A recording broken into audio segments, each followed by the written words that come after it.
Welcome to our video on supernatural theories on mental illness, a deep dive into the intersection of mind, spirit, and mysticism. If you find this content insightful, please give it a thumbs up, share it with your friends, and leave us a comment with your thoughts. Don't forget to subscribe to our channel for more fascinating content on psychology and beyond. Your support helps us create more valuable content for you. Enjoy the video. Mental illness has long been a subject of fascination, fear, and misunderstanding. In contemporary society, it is predominantly viewed through the lens of psychology, neuroscience, and medicine. However, throughout history and across cultures, mental illness has often been interpreted through a supernatural or spiritual framework. These theories, rooted in beliefs about the unseen forces that govern the world, offer a unique perspective on the complexities of the human mind.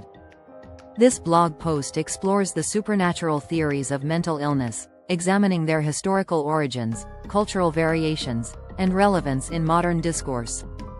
The historical context: mental illness and the supernatural. Long before the advent of modern psychiatry, mental illness was attributed to supernatural forces. In ancient civilizations, aberrant behavior, emotional distress, and cognitive disturbances were often seen as evidence of divine intervention, demonic possession, or curses. For instance, in Mesopotamia, mental illness was believed to result from the wrath of gods or the influence of malevolent spirits. Similarly, in ancient Greece, the philosopher Hippocrates suggested that mental disorders were caused by an imbalance of bodily humors, but even he acknowledged the prevailing belief that such conditions could be divinely inflicted. The Middle Ages saw a dramatic shift toward demonological explanations for mental illness. The Catholic Church played a significant role in shaping this narrative, attributing mental disorders to demonic possession or witchcraft.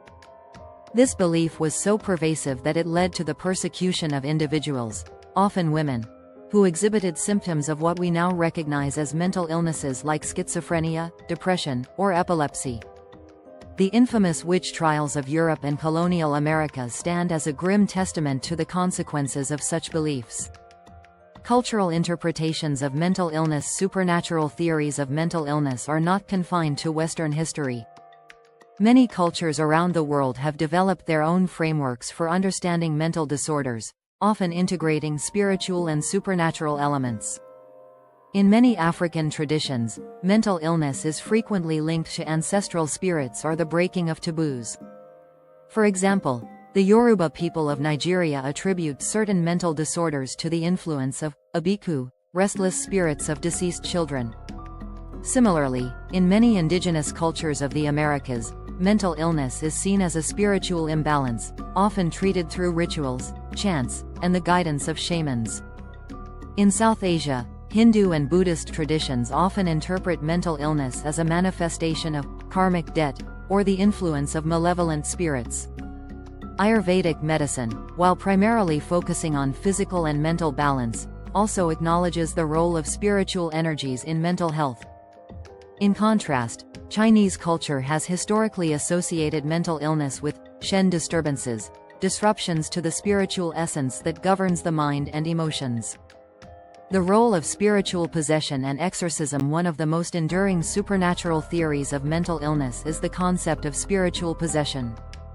This belief posits that an individual's behavior and mental state can be controlled or influenced by external spiritual entities, be they demons, ghosts, or ancestral spirits.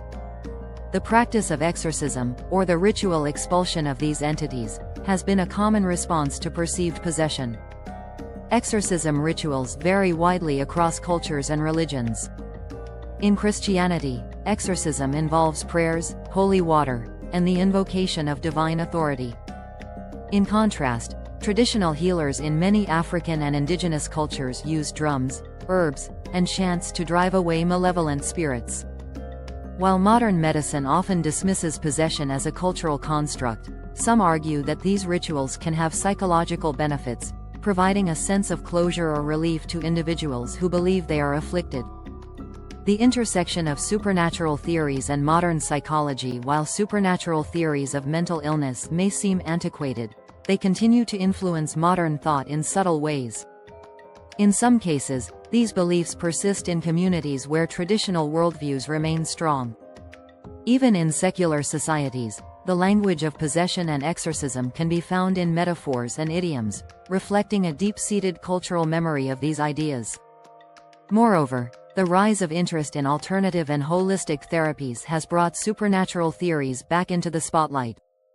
Practices such as Reiki, energy healing, and crystal therapy often draw on spiritual explanations for mental and emotional distress. These approaches, while not scientifically validated, resonate with individuals seeking a more holistic understanding of their experiences. From a psychological perspective, supernatural theories can serve as coping mechanisms for individuals grappling with mental illness. By externalizing the cause of their distress, attributing it to spirits or curses, they may find a sense of agency or hope in rituals and spiritual practices.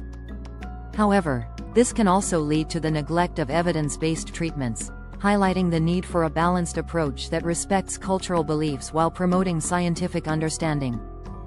Ethical considerations and the stigma of mental illness. One of the most significant challenges posed by supernatural theories of mental illness is the potential for stigma and discrimination. When mental disorders are attributed to supernatural causes, individuals may be ostracized, blamed, or subjected to harmful practices. For example, in some communities, individuals with schizophrenia are labeled as possessed and denied access to medical care. Similarly, women experiencing postpartum depression may be accused of witchcraft or spiritual weakness. Addressing these issues requires a nuanced approach that respects cultural diversity while advocating for the rights and well-being of individuals with mental illness. Education and awareness campaigns can play a crucial role in debunking myths and promoting a more compassionate understanding of mental health. Conclusion: bridging the gap between the supernatural and the scientific. Supernatural theories of mental illness offer a fascinating glimpse into the ways humans have sought to understand the mysteries of the mind. While these perspectives may differ from modern scientific explanations, they reflect the universal human need to make sense of suffering and find meaning in adversity. As we continue to advance our understanding of mental illness, it is essential to recognize the value of these cultural and spiritual frameworks. By bridging the gap between the supernatural and the scientific, we can foster a more inclusive and holistic approach to mental health, one that honors the diversity of human experience while embracing the power of evidence-based care. In doing so, we move closer to a world where individuals with mental illness are met with empathy, understanding, and support, regardless of the lens through which their experiences are viewed.